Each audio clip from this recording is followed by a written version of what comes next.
I'm Anna Marie Cox. I am a political columnist, and I host a podcast for Crooked Media called With Friends Like These. I saw the first Star Wars movie 5 times in the theater.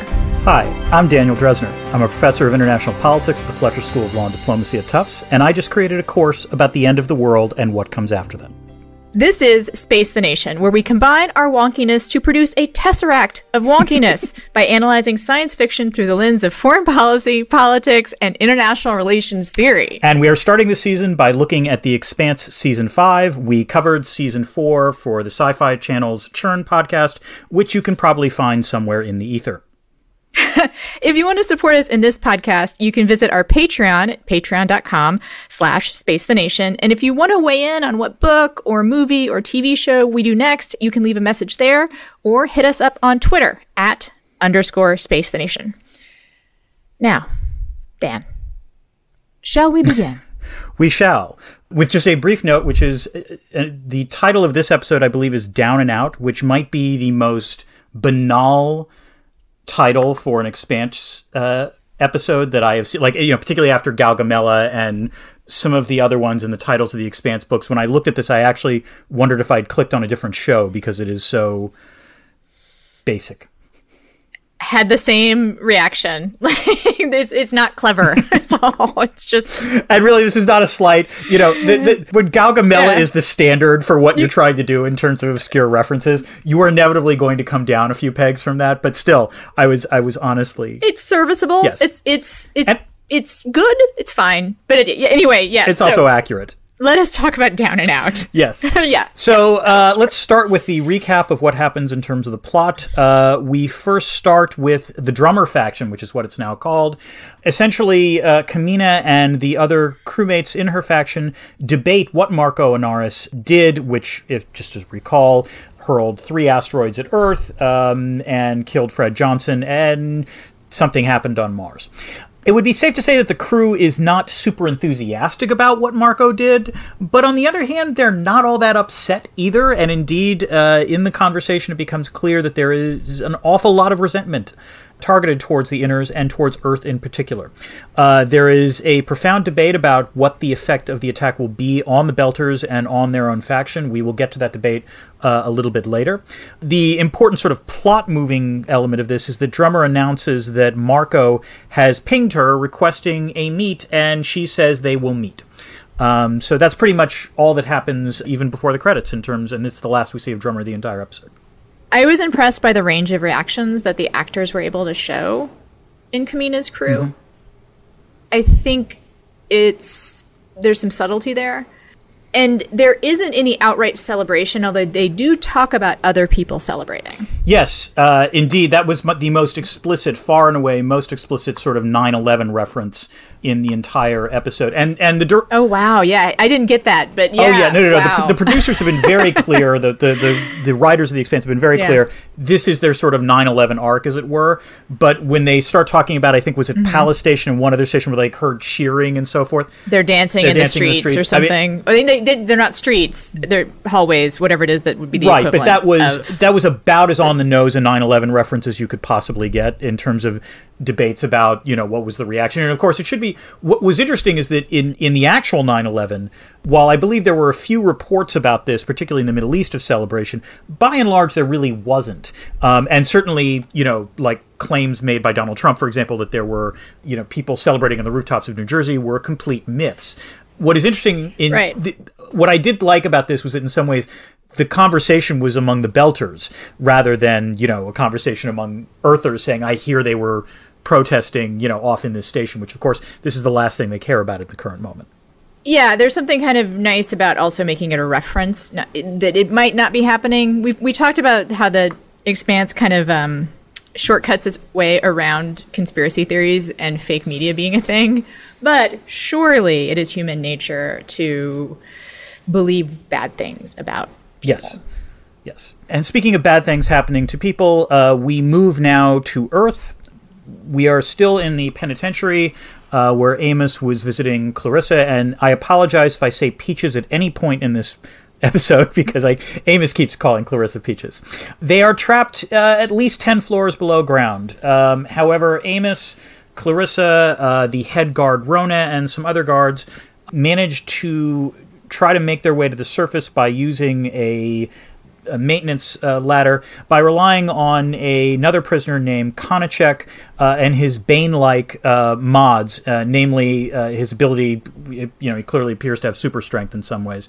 And since it's been a long time since the reduction of his mods, the meds that negate them, he's able to, pull a lot of metal out. And all of them are able to climb up to the surface with the exception of one guard. Soon after they get to the surface, Konachek is going to Konachek.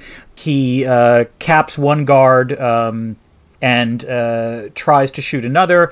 He comes very close to throwing Amos down the hole that they had just escaped from. However, Rona cleverly manages to use a gun to wound Konachek, and then Amos does a nice pro wrestling move and just throws him back into the hole.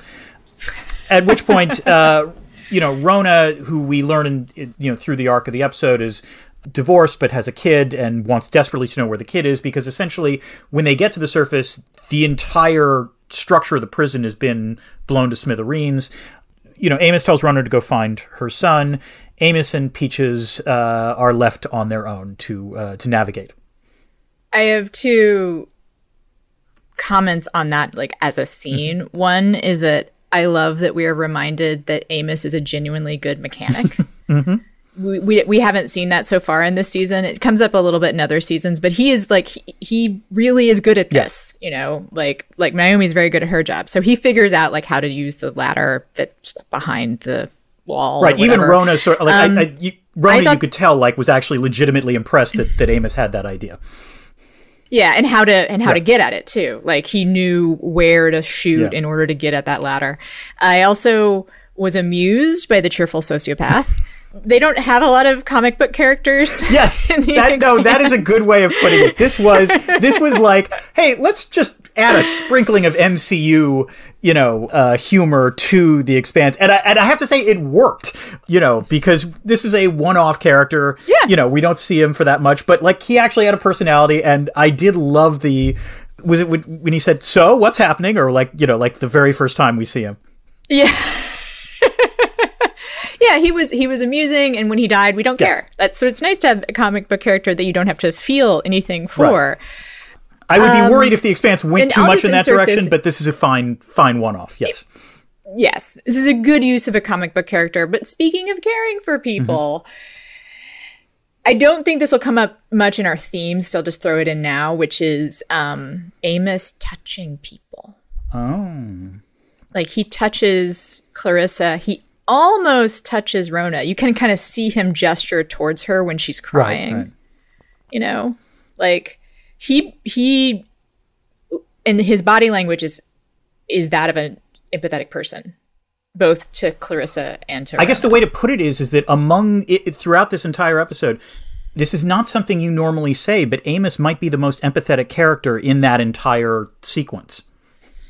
Yeah, you're right. Yes.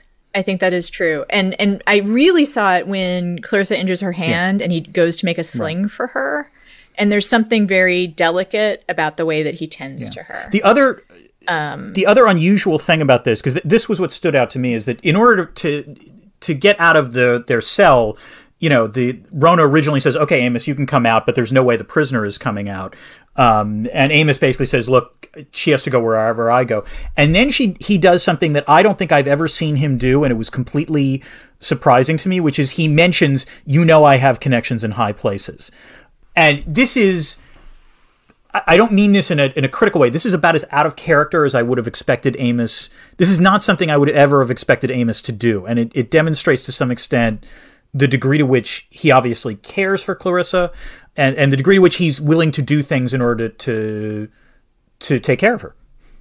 Also, before we leave this scene, I will say I am mildly troubled by the idea that they left prisoners behind. Yes. So, no, this was... we shall just... We can move on from that. But it's a detail that they usually... I feel like they usually pay attention to details like that. And that the clear impression you have is that, at least on the med block that they were at, there had to have been other prisoners that were left alive, because they only got rid of Konachek, and I had, it didn't seem like there was that much damage down in that particular floor. So that was a little disturbing. I agree. Like, it would have been nice if, like, at the very end, like, Rona's like, oh, look, here's the master switch to let people out. Where's that damn Deus Ex Machina when you need it, Expanse? Yes, exactly. Here it is. Now everyone can climb up the ladder that we climbed out of and have a chance to survive in this, hellscape. Yes. But no, they didn't do that. Moving on. Speaking of escaping, take us to Mars. Let us move to Mars. You like how I'm doing this? So when we left Alex and Bobby, they were in the Razorback. They are tracking Babbage and the Bar Keith. They discover that the Bar Keith and some MRCN destroyers are headed to the Hungaria group in the belt. And just props for the name Hungaria group, because really I assumed it was a sovereign wealth fund or something. Like it's like an awesome sounding name no matter what.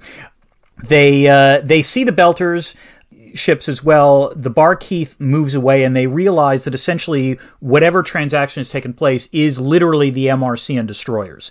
So they have given them to the Belters. The Bar Keith moves on its way, but clearly the now Belter ships ping the Razorback. There is a high-speed pursuit, and this episode ends, in fact, with Alex, I believe, dumping the Razorback's core in an effort to detonate a missile and still survive.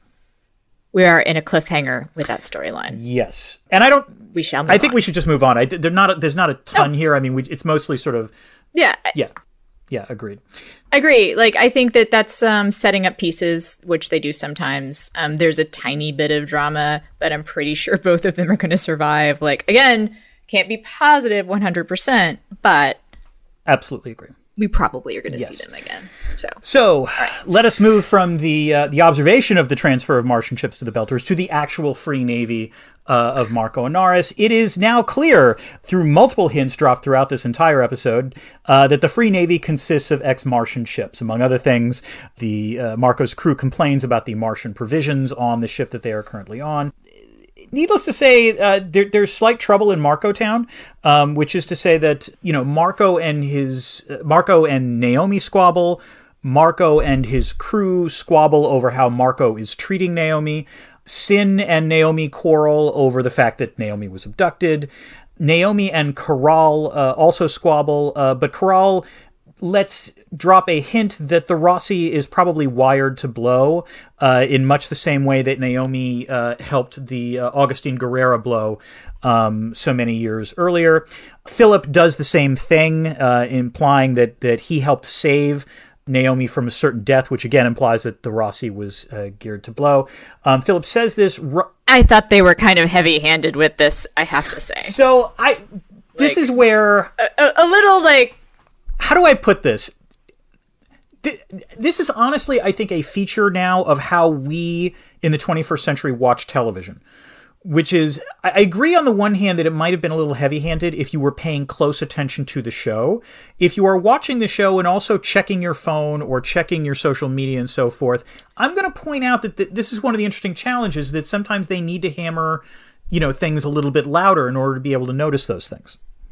But yeah. Okay. Point taken. I will also point out, however, that not only do they have like 3 different people drop hints, there is also the ominous music as the Rossi starts to like leave Tycho. Fair enough. Yes. No. It's and also, by the way, there is also just common sense, which is to say that we know that Sakai, who is the saboteur on Tycho Station, was refitting the Rossi. So it does seem awfully damn likely that she would have sabotaged the ship. My only plot note for this part of the story is they should check the entire station. They should just assume that everything is wired to blow. Yeah, clearly there are a few bugs in Tycho Station. You might want to actually bring some reliable people in and go through an actual debugging process. So let's finish up with the Free Navy. Anyway, Philip tells this to Naomi after Naomi had attempted to stab Marco. So despite all of her various things being frustrated, she eventually knocks Sin unconscious, briefly gets a hold of his phone, calls Holden, and sends a warning message. Phone. What? Phone. Oh, phone, yes. I don't know what else to call it. It looks like it's one of the things I actually like about the Expanse is that those damn things look to me like smartphones. But grabs. Okay, I just think it's funny. Grabs his comm. That's good. Grabs Sin's comm. Not sure. Calls Holden, in real time, says, for God's sakes, I've been kidnapped by Marco, and don't start the Rossi because it'll probably blow. Which is a nice segue to Tycho, in which, right before that, Bull and Holden are attempting to interrogate Sakai, and not really getting a lot out of Sakai. They are not good at interrogating. They're really, really bad at this, which is something we will talk about a little bit later. However, Holden does inform Sakai that Monica had captured what the Zamaya's course was, and so they will go out on the Rossi to pursue it. However, just as Holden is about to fire up the Rossi with Bull piloting and a new crew, Naomi's message comes in, they power down, and so Holden now at least knows that Naomi is being held captive by Marco, and that really someone needs to do some debugging of the Rossi. Yes, for sure. That seems like we've covered all of the chess pieces on the board. And so now let's talk chess. Dan, is there any international relations theory in this episode? The answer is yes. There are two forms of international relations theory in this episode.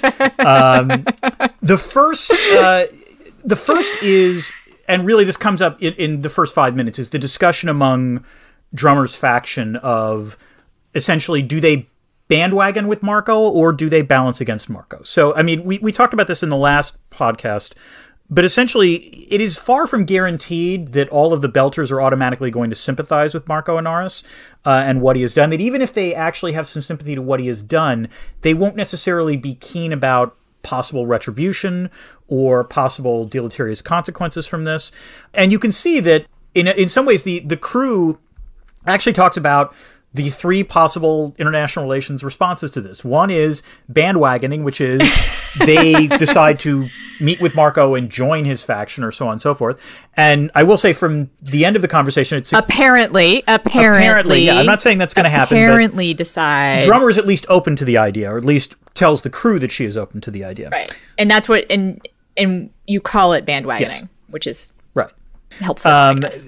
The opposite of that, which would be to balance, which is one of the things that I'm kind of curious about that hasn't happened yet, is we don't have an official OPA response to any of this. Now, admittedly, Fred Johnson's been killed, but presumably there's Anderson Dawes, there's others, in the OP that presumably can speak authoritatively for the OPA. If Drummer was to ally with them to fight against the Free Navy, that would be a balancing option. But the other thing that was actually discussed, which is in some ways the most common response, is what's called buck passing, which is you don't do anything. You hide. You become Switzerland. You become as neutral as possible. You let everyone else fight it out, and you gain strength. And indeed, they actually talk about this in the form of, we obviously can't engage in any pirateering right now because the inners are going to be very hyper aware of and vigilant with respect to the belt. And so therefore it might make some sense to just sort of lay low for a while. And we don't know how the Drummer faction is going to go out, but I did like that they actually had the conversation and you see all of these three different points of view articulated. I think it's funny to me that you have laid out the three options that are possible when there is a attack, right? That's sort of one nation attacks another nation. What does the third, fourth, fifth nation do? And what IR seems to have done is just named the things you can do.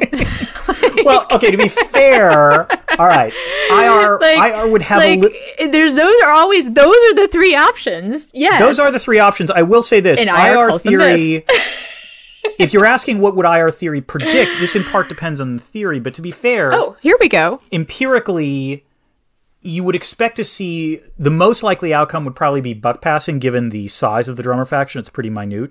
The next likely option would be balancing. Bandwagoning would be extremely rare. The Drummer faction might be so small that they actually decide they have no choice but to bandwagon with Marco. But, so in terms of probability, to be fair, I would say that buck passing would be the most likely option, given what we are seeing. Another thing I wanted to ask you IR-wise about this particular scenario is something you said, which is you talked about Drummer joining the OPA, meaning Fred Johnson, Anderson Dawes, you mean like the moderate side of the OPA? Are you assuming that there's like two different things now? We have the OPA, which used to be a radical organization, and then we have the Free Navy, who thinks of itself as representing the OPA, but is in fact too radical to really represent. I have a feeling there's some terrorism parallels here. By the way, obvious parallel would be, well, the better parallel, I guess I would say, is Palestine. It's the PLO versus Hamas. That's the one that immediately comes to mind, which is the PLO, or the Palestinian Authority, are former terrorists that are then actually given some governance responsibilities and conduct those governance responsibilities, sometimes in partnership. Formerly oppressed peoples. But they, like... currently oppressed. But the Palestine Authority's security forces work in cooperation with Israel, which is viewed as the enemy by a large number of Palestinians. And there are valid reasons for why they do that, which is the Palestinian Authority wants to build a state. And so, there's a recognition that that is the way to go. Hamas, does not see things that way. They are a more radical faction. And this is the thing. When you tend to get governance responsibilities, you almost automatically moderate. And when I talk about the OPA, you're right. A lot of them are former terrorists, but not all of them. In that sense, it's kind of like the IRA in that there was a political wing and a military wing. But, as I said, when we started this season, the OPA does have governance responsibilities, not just on Tycho, but in the belt in terms of Medina Station and what have you. And so it'll be interesting to see whether there is any response or whether everyone just sort of flocks to the Free Navy. I just thought of another thing that happens when radicals, disruptive wings of organizations come into power. They can also just say fuck governance for 4 years, let's say, and just go golfing. They can just not govern and then stay pretty radical, stay pretty extreme that way, and in a weird way keep their party together because they have refused to moderate. This is a theory I'm working on. It's an interesting theory. I'm sure you just pulled it out of thin air. I'm sure there's no actual real world example that you could have drawn upon. I will say this. This can work if, and this gives rise to a question I'll ask you later, but basically it works if the population cares more about identity than anything else. In other words, if they don't care about material needs and wants, if they don't care about governance functioning, if all they care about is there is a belter in charge now, and that belter recognizes that belters are awesome, and I'm a belter, if like that's all their first, second, and third concern, then you're right, that'll work. Because in some ways, feeding someone's reassurance of identity matters more at times than material wants and needs. And in this hypothetical example that I'm thinking of, it is true that the person who's refusing to govern is instead feeding identity politics. Yes. Just over and over and over. God help me, there is a term. There's a term I can throw out. I'm going to do it because I know the author, Jennifer Mitzen. Yes. She's a great IR scholar. She described this once as ontological security, which is the idea that by knowing who the other is, by knowing who the enemy is, it also secures you in terms of knowing who you are. And there is a degree to which, if that's what the Belters care about the most, then Marco might actually succeed, even if he can't govern worth a damn. But there is one other IR thing I would say that this episode brings up, which is, for lack of a better way of putting it, grand strategy is one thing and implementation is another. So it is worth pointing out that Marco, again, deserves serious recognition. And indeed, they actually say this in the episode, that he has launched, in some ways, the most impressive and coordinated terrorist attacks in the history of the Expanse. Simultaneously being able... In the history of humanity. Yeah. In the history of humanity. In the Expanse's history of humanity, yes. Yeah. But the point is that, yes, he managed to wipe out both Earth and would look like, decapitate the OPA. These are significant victories for Marco.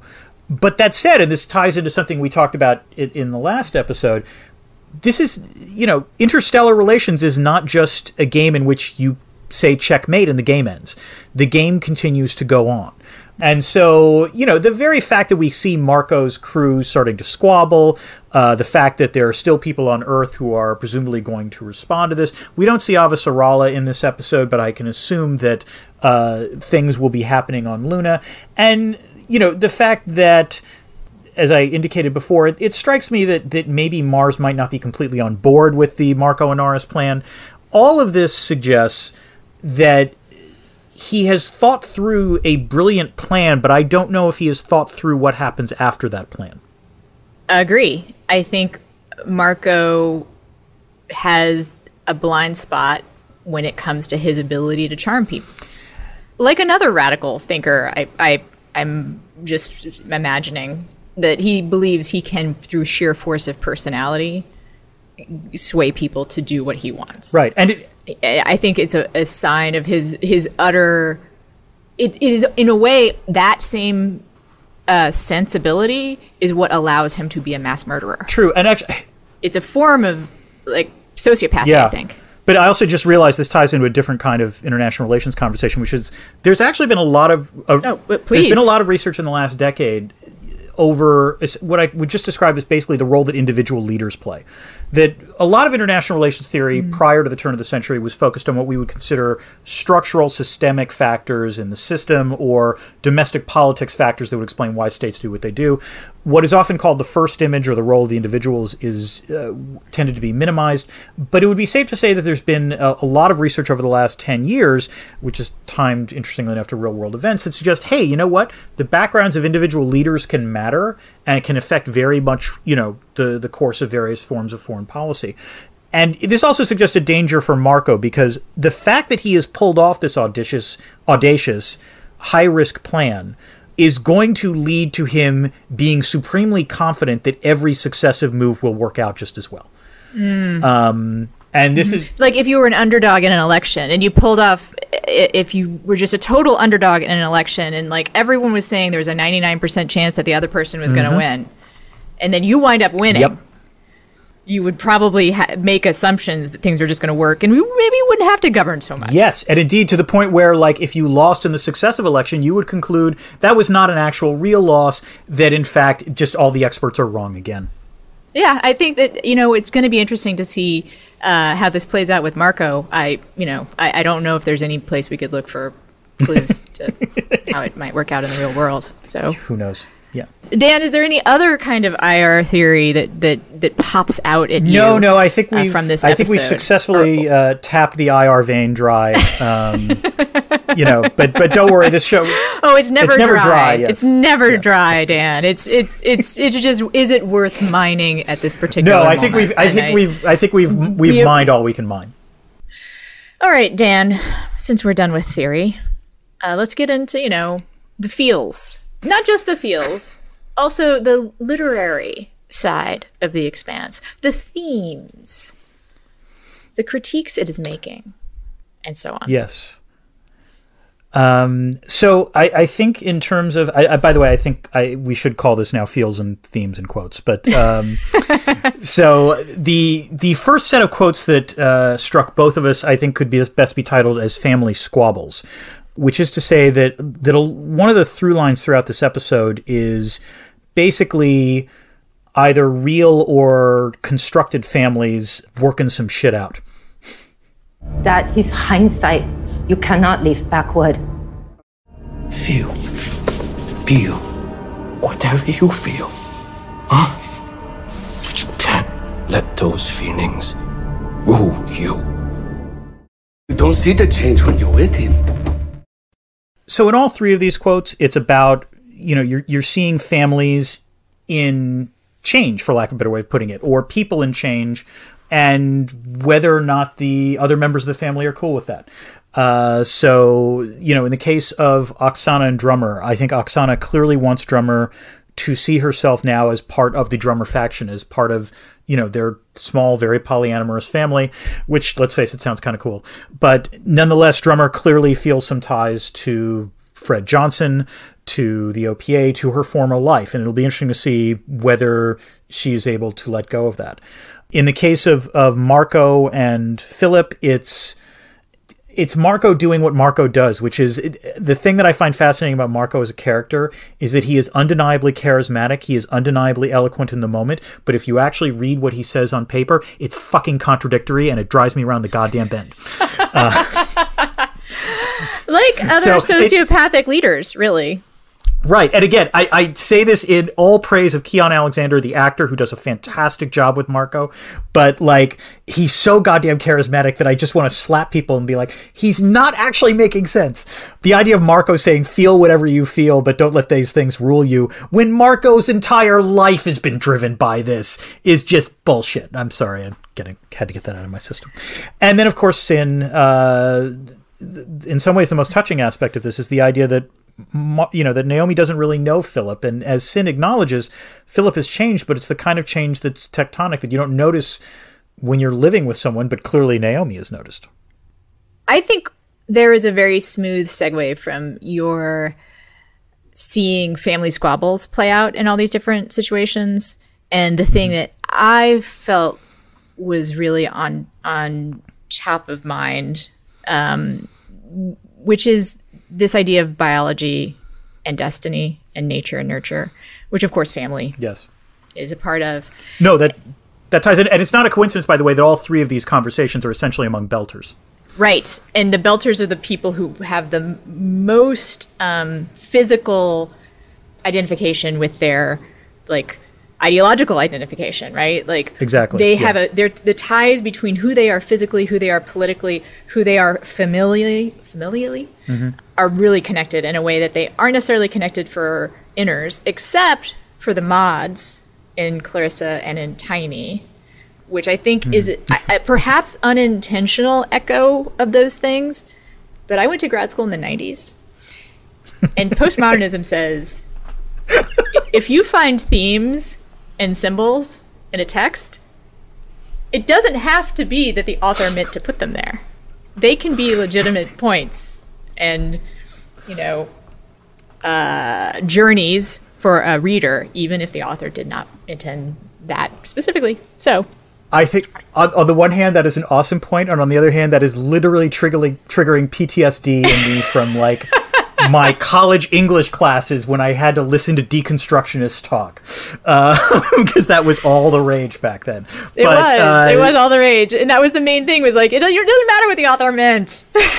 Like, just go for it. Author intent, please. Who is the author? Sorry for anyone who's like in their 40s and went to graduate school, but I will sort of see your quotes and then raise you my quotes, which I think a few of them get to this biological piece a little more directly. I agree. If it hadn't been Marco, it would have been someone else. Working on an Earther station for an Earther, and an Earther, and an Earther. You think that's what Belter Lauder wanted? To be your favorite pet? Boy has a mind of his own. You tried to live on Illis, and your body failed like most Belters would. And the ones who can adapt, their children won't be Belter anymore. So all of these quotes relate to this idea of the Belter body being destiny, really, and biology being destiny. If it hadn't been Marco, it would have been someone else. Right? Because we Belters, this was going to be a thing we were going to do, right? It's in our blood or something. I wanted to ask you, actually, we're just going to dip into IR for a second. Yeah. Really? Like... Yeah, so this... I have to say, this is the interesting... Let me put it this way. I'm enough of a social constructivist that I actually reacted to these points in the episode by thinking, this is just a little bit essentialist. And we saw this. No, I'm not kidding, because and also I think this. Yeah, I agree. That's another way. That's another way that biology and destiny can be used as a weapon, right? It's like it turns into racism and stereotyping and essentialism. And I think the best way we saw this was in the ways in which the Belters talked about Fred Johnson.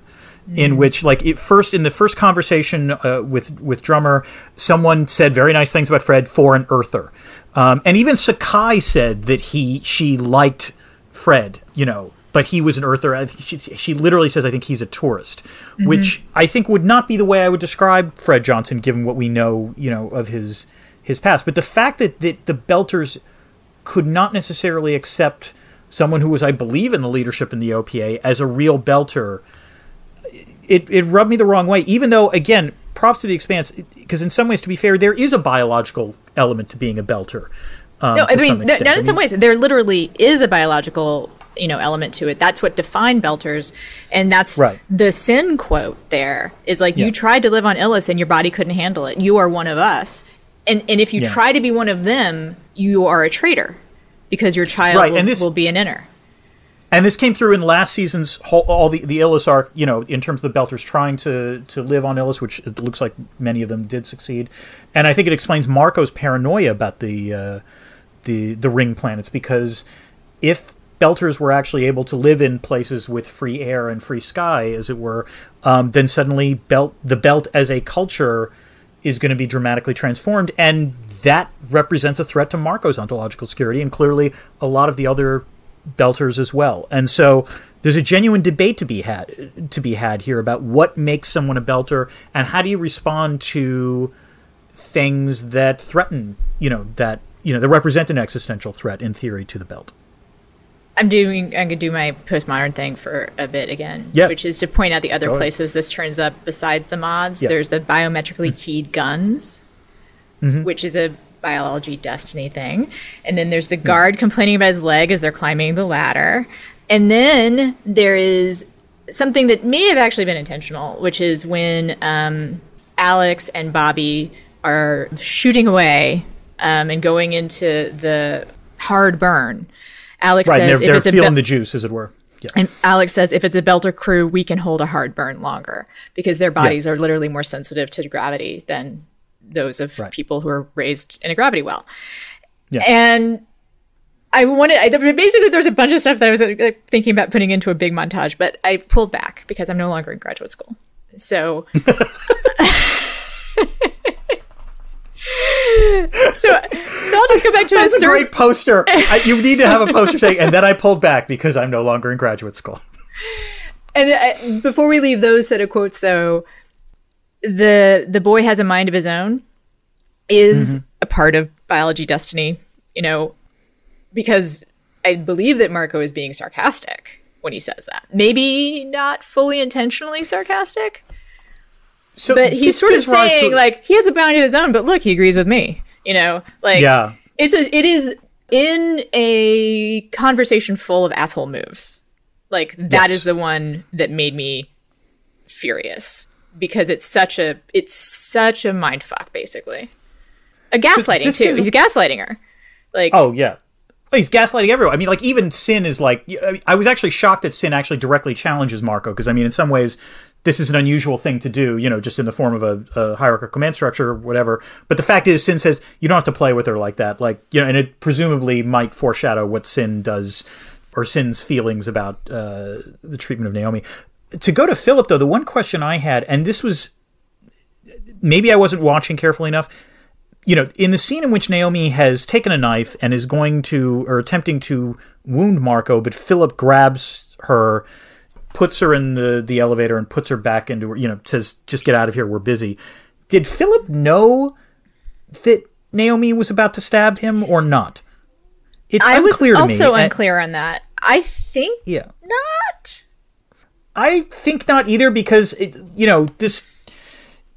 this ties into one of the stray thoughts we will talk about a little bit later, because otherwise it doesn't make any sense what Philip does. But it was weird to me because it seemed pretty obvious what she was about to do. So, it was a weird moment.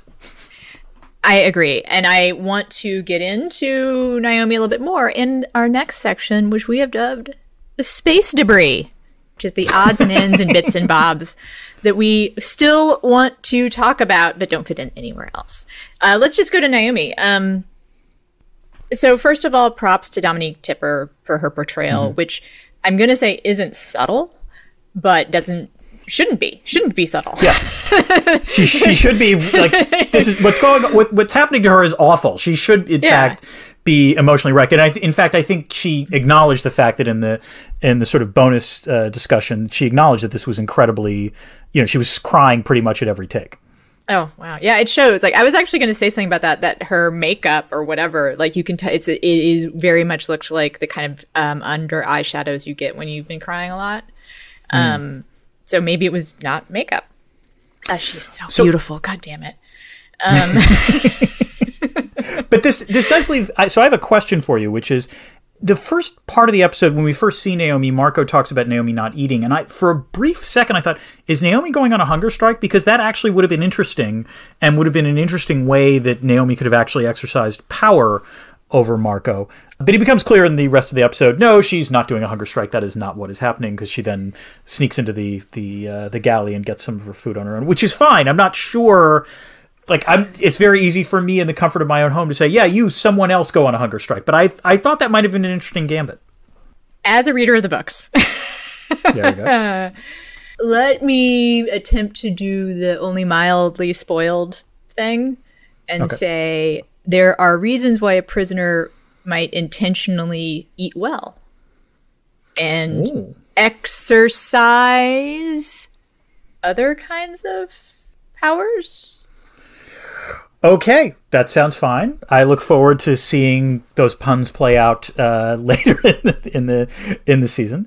I mean, it isn't also an option for anyone in prison, right? Like, you can either choose to exercise power by killing yourself, or attempting to kill yourself, which is a form of power in this particular situation. Or you can get in shape for other things that might happen. True enough, which is actually a lovely segue to something else I think both keyed on in this episode, which is for lack of a way of putting it, I kind of like the Expanse's version of prisons and interrogations, which is not to say that they're fantastic, but how to put this?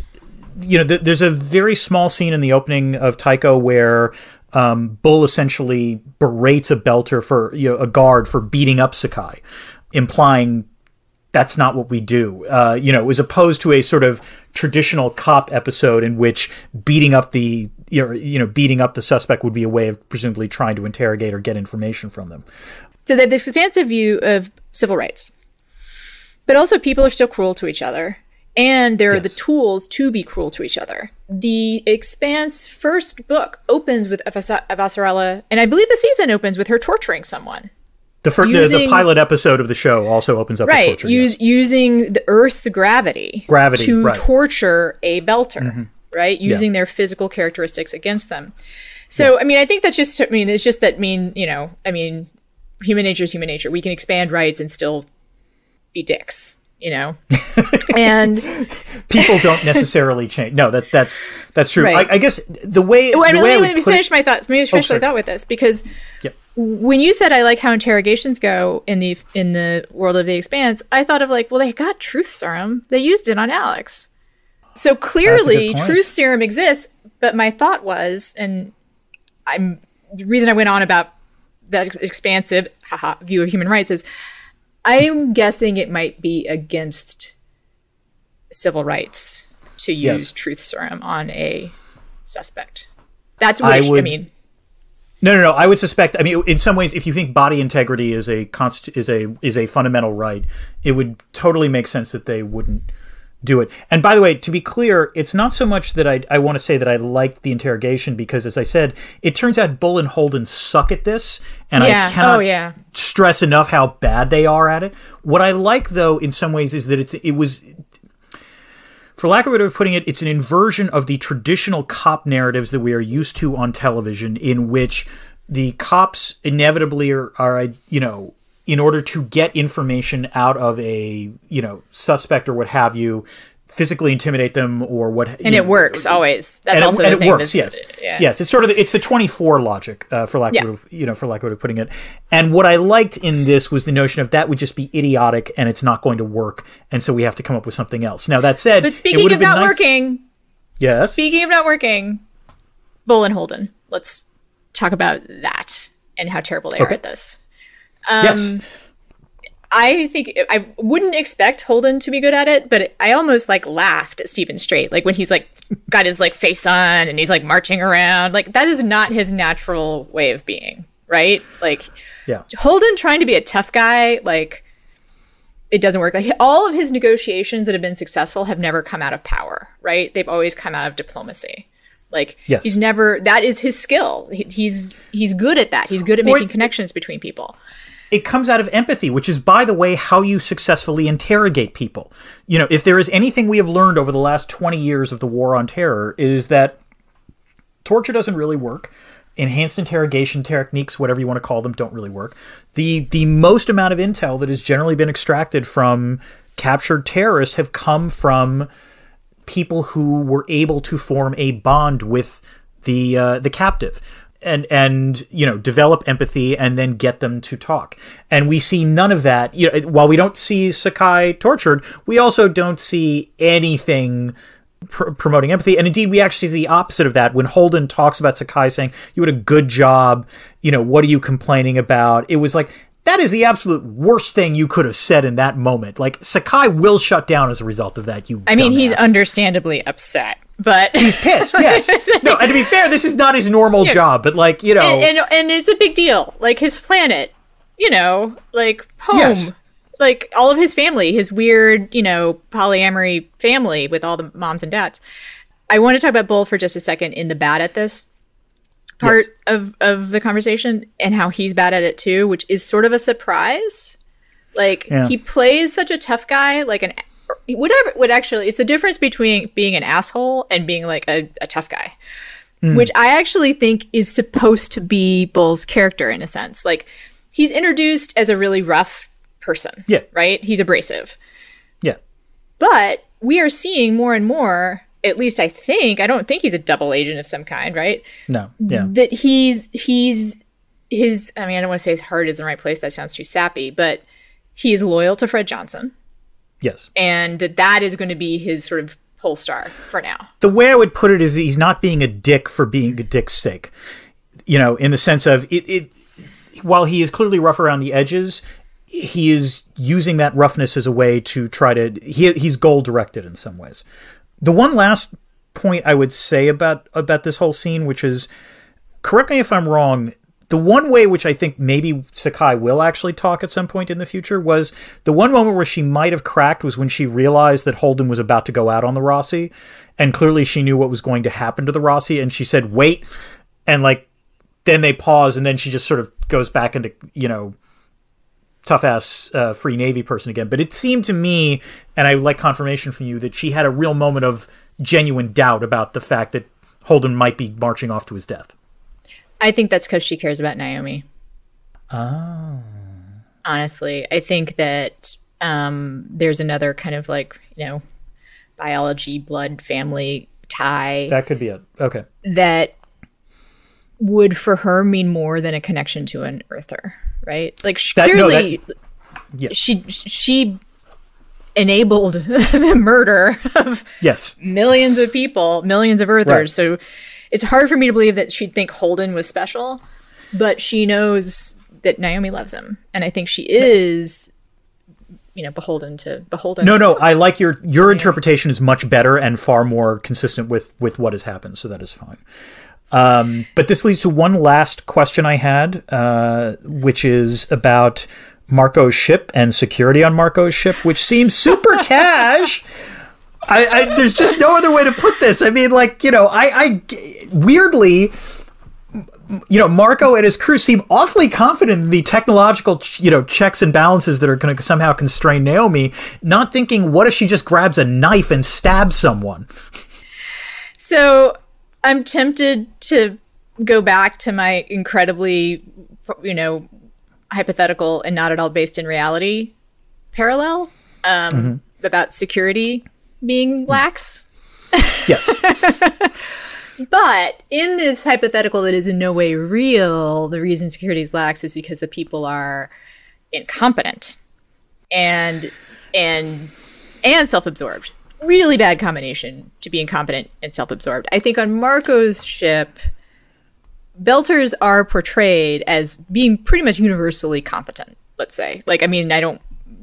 It would be racist for me to say, that is a fact for all of them, but they're portrayed as being hard workers, as being very tech savvy, being that's their culture, right? So maybe undisciplined would be the other thing you would potentially add to that. That is perhaps, I think, what's going on here is that they just don't know how to do this. Yes, right? That would be a fair... And in some ways, that's part of what I assume we're going to be seeing for the next couple episodes, in some ways, the turn, which is suddenly... again, this is, Marco, you might argue, achieved a catastrophic success, as it were, which is now he actually has to be responsible for a lot of things, and it's not something he, or more particularly his crew, is necessarily used to.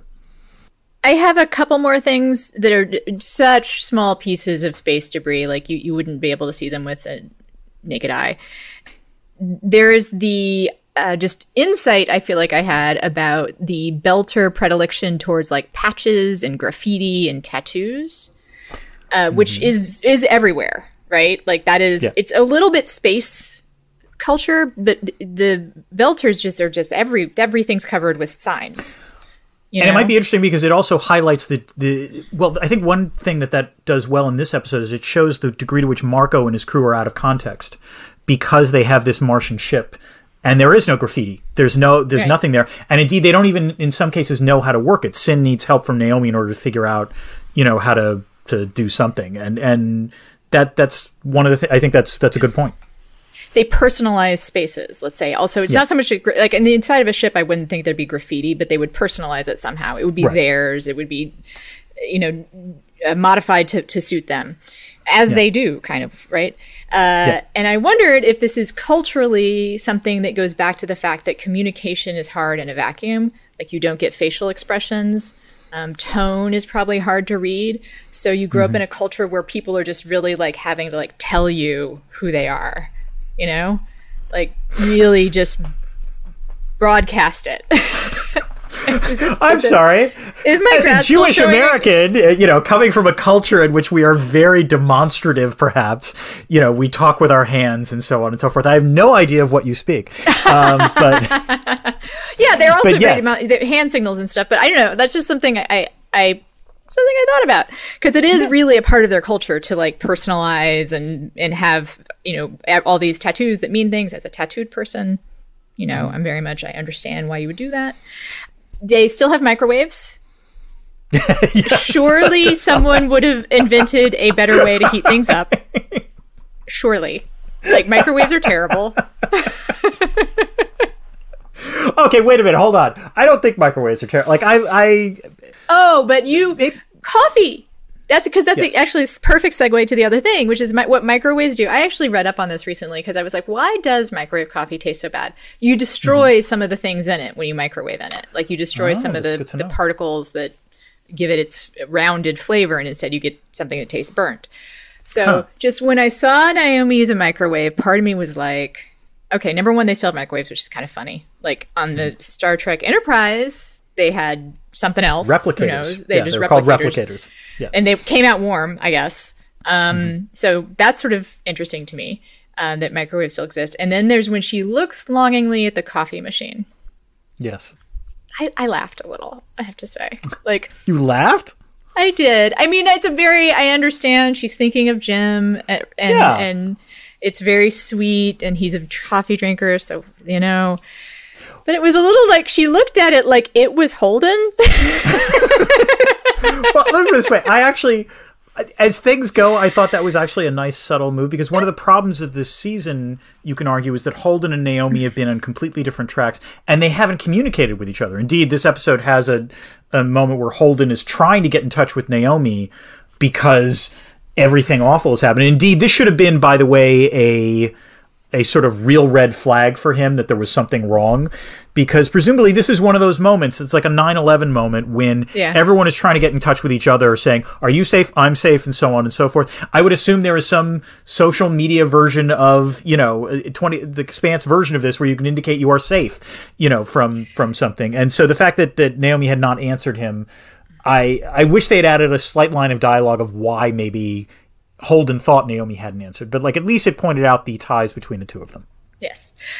I think we've covered about all there is to cover, perhaps more than should be covered. A note to listeners, we are working on just really condensing our points. But before we go, I want to ask you, as the non-reader of the series, what you think about where we are and what kind of expectations and questions you might have. The question I have, I think, goes back to something we talked about in terms of Belter identity, which is whether or not they care about material wants, or is it really about something, more ideological, because the question that keeps popping up to me is just how integrated is this system's economy? Marco has just destroyed presumably the largest economy in the system. And I keep thinking that if we were in if we're in a globalized world economy right now, for example, and suddenly China ceased to exist, despite all of the rivalry between the United States and China, that would not necessarily be good for, the rest of the global economy. And I kept thinking about, in 2008 in particular, when the U.S. first starts having the problem of the financial crisis when Lehman goes bankrupt, you heard a lot of loose talk from other countries saying, well, you know what, we're decoupled from the United States. We don't have to worry about that. And then it turned out that they were wrong. And so I'm kind of curious what the effect will be on the Belt's economy, which I know is an extremely wonky point, and I'm not sure to the extent that it will be talked about. But I do kind of wonder, what happens to the Belt if, one of the primary sources of demand for what they do goes poof? I think it's not entirely just something a wonk would be interested in to interrogate the economic outcome here, because economy is also what drives people's motivations, right? Like you were just saying, is money the end all be all for Belters? Is control of resources what they really want? Is that going to be enough for them? So I think, I think the question of how much the whole entire universe's economy goes splat because you blew up the central node of it. Yeah. I think that's I hope they engage with that. If they don't engage with that, I feel like that would be weird. But I have faith. Do you have anything else? Anna, no, I was going to ask you, as a reader of the books, do you have, questions or expectations about what's coming up? I'm getting a little anxious to see my heroes in action. There's been a lot of setting up, and to go by what happened in the books, we're going to get some, razzle-dazzle Raiders of the Lost Ark kind of swashbuckling at some point. Ooh, okay. I use that as a touch point only because that's what I could think of when I thought of swashbuckling, being chased, getting away from people, going through tough environments, a lot of physical tension. There's a couple plot lines they could pull from that are just stereotypically exciting, basically. That as you're reading, you can imagine the movie being made, as it were. Or and you're page turning, what's going to happen? How are they going to get out of this jam? That kind of thing. So I'm kind of come on, guys, come on. I want to see it. And that is, I think, the only thing I can safely say. I am mad at them for not giving us all the episodes at once, although you and I would have to space them out anyway. Yes. But it is a very bingeable series. Let's just this season. That. Well, I would put it this way. This season in particular, I had no problem with season 4 watching an episode, at a time and not necessarily feeling like I had to watch the next one.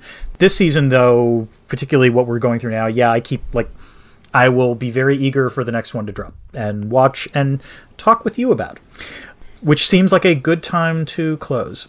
And just as a reminder, if you want to support us monetarily, you don't have to. Certainly, we've been talking about economics a lot, but obviously this is also designed to be free entertainment. But if you want, and we would certainly appreciate it, if you want to, you can find us at Patreon at patreon.com/spacethenation. And you can find us on Twitter at @_spacethenation. We'd like to thank our engineer, Karen, and also Liam, who does social media for us, both of whom are working at rates far below their market value because they feel so strongly about us, Dan. It's sort of like the Belters. They're making a choice to have solidarity with us rather than make a lot of money, which they could do. And also I want to thank our patrons so far. I continue to be blown away by the fact that anyone else cares as much as we do. And is as interested as we are. So thank you. Just thank you for listening. Thank you very much. And until next time, keep this channel open for more.